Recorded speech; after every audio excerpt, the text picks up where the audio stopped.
Hey, what's going on, guys? It's Ryan of Darwent Design here, and welcome back to another video. Today, I'm going to show you guys 5 tips to help improve your designs. They're all pretty simple and quick, and I use them in every design I make. I mean, they're not like related either, but they work well together. So I'm gonna go ahead and get started. So I do these after I do color correction and CC, but I mean, actually, I use some of them throughout. But yeah, but I'm gonna be doing this post color correction and design. So I'm gonna start off by just selecting both, or basically all my layers and merging them, but I'm gonna copy it so I could go back and edit it if I ever wanted to do that. So I did that here with the merged loop, or with the merged layer. I'm gonna go ahead and copy this so I could just keep pulling from this too. So the first step I'm gonna do is some distortion to kind of fill out the design a little bit better. So go to camera raw filter, and under optics here, you can up the distortion. I like to do between 15 and 30, so somewhere around probably mid 20s. And I put a vignette on there around -15 to -20. All right, perfect. This is what we're looking for. I'm gonna grab it from the corner and just enlarge it until you don't see the sides anymore. And boom, I'm gonna name this curved. And this is the base design, and you can see just kind of how it fills out a little bit better. Almost feels like it's kind of popping out at you. So for these steps, I'm gonna just keep building so you can see kind of what it looks like from the start to the finish, but you obviously don't have to do that. So yeah, for the next tip I'm gonna be talking about is just straight up blend modes. I'm gonna copy this group just so you can kind of get a better idea as far as what I'm talking about.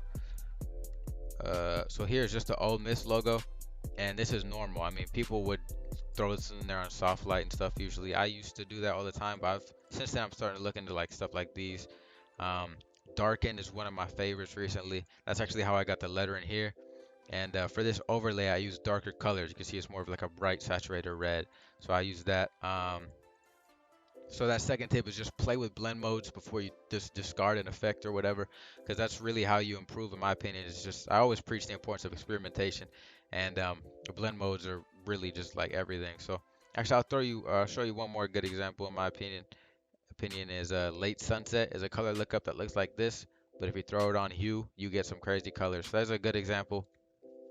Every time you're doing a Phoenix design or Phoenix Suns design, I look into those. So yeah, I'm gonna go ahead and copy these so I can get on to the next part. So the third tip I have is blur and a noise combination. So go to filter, blur, radio blur, zoom. I put it between 10 to 15, and this helps get some motion in the design. So I'm gonna go ahead and create a layer mask. Control I to invert. Now you have your inverted layer mask, and you kind of just paint it on there.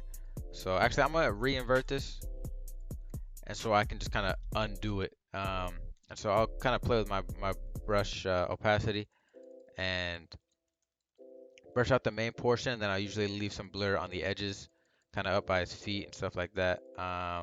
So there's a little bit more going on. You can see it's very apparent here. I like the texture top corner. I'll probably lighten that a little bit. And now that I have that, I'm gonna go ahead and copy all these things again, merge the layers, name this one noise, go to filter, noise, add noise. I do between like 7 to 12. I do like 9, let's say.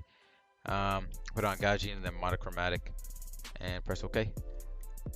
Control I on the blending, on the layer mask, and you can kind of paint this in there to get some finer details. Now I'm doing this pretty quick, but this gives you a basic idea of kind of what I do and how you can use it in your own stuff. So I'll package these together there. So just to kind of recap as of now, the first one was the curved. Second one is just the importance of blend modes. The third one is a noise slash blur combination that I always use. So for this fourth one, I'm gonna go ahead and merge these layers again. I'm gonna tell you guys about an RGB effect. So for this effect, basically you have to move the design in a direction, and I kind of create some motion. So for this one as a whole, with the player and the positioning, I think it's more vertical, so I'll move him down one. I'll just press shift and down arrow. I'll probably just actually use the arrow keys to bump it down just a little bit. And so go to blending options, and then under here advanced blending. With the channels, you can get completely different things. This is how people get like a RGB effect, is just green, blue, and just play with these three. Something I really like, I think I use just red for this one. I like red green too, because it kind of brings out some greens and some blues. And then I'll take another layer mask and kind of paint it in there.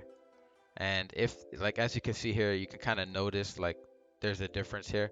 You can bump it up a little bit more so you can still get the colors and effects. but there's not as much motion, so the design doesn't look so choppy. But you can see there's like a clear there's a clear change there. So yeah, so this is where I'm at right now, and for this last thing is gonna be camera raw filter color groups. I mean CCs. So go to filter, camera raw filter after you merge everything.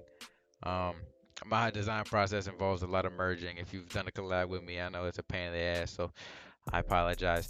And in the recent versions of Photoshop, if you go over to the presets of the uh, camera raw filter, if you go over to the preset section, they added some color correction groups. So you got like cinematic, futuristic, light skin, vintage, tribal, etc.